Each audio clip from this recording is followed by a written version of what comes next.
నమస్తే అందరికీ, welcome to my channel. గురు పౌర్ణమి రోజు తప్పకుండా చేయవలసిన పవిత్రమైన పనులు. ఓం శ్రీ గురుభ్యో నమః.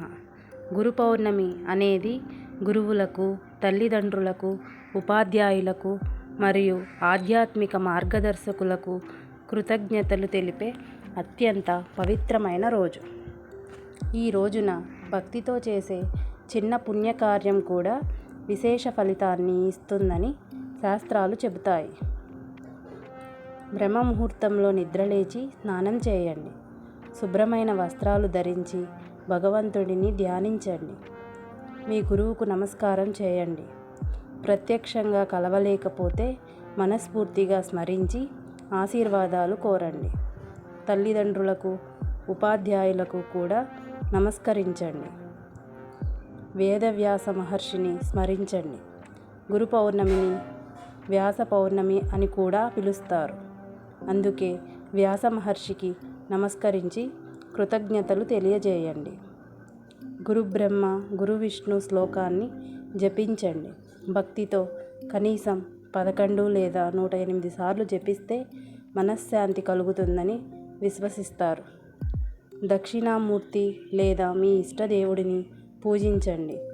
పుష్పాలు, పండ్లు సమర్పించి దీపం వెలిగించండి.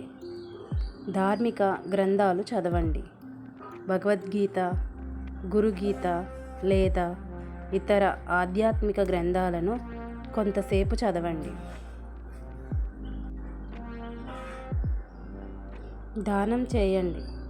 ఆహారం, పండ్లు, బట్టలు లేదా మీకు చేతనైన సహాయం అవసరమైన వారికి అందించండి.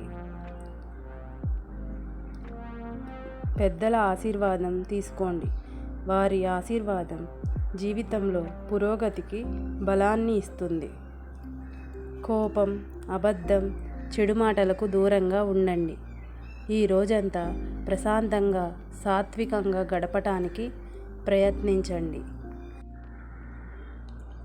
గురువుల పట్ల కృతజ్ఞతతో ప్రార్థించండి. జ్ఞానం, వినయం, మంచి మార్గంలో నడిపించమని భగవంతుడిని ప్రార్థించండి. చివరి సందేశం. గురువు అంటే కేవలం పాఠాలు చెప్పే వ్యక్తి మాత్రమే కాదు.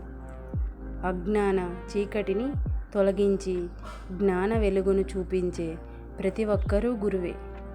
ఈ గురు పౌర్ణమి సందర్భంగా గురువులను గౌరవించి వారి ఆశీర్వాదాలు పొందుదాం. ఓం శ్రీ గురుభ్యో నమః. జై గురుదేవ్. మీకు ఈ వీడియో కనుక నచ్చితే ప్లీజ్ లైక్ చేసి, షేర్ చేసి, సబ్స్క్రైబ్ చేసుకోవడం మర్చిపోకండి. Thank you.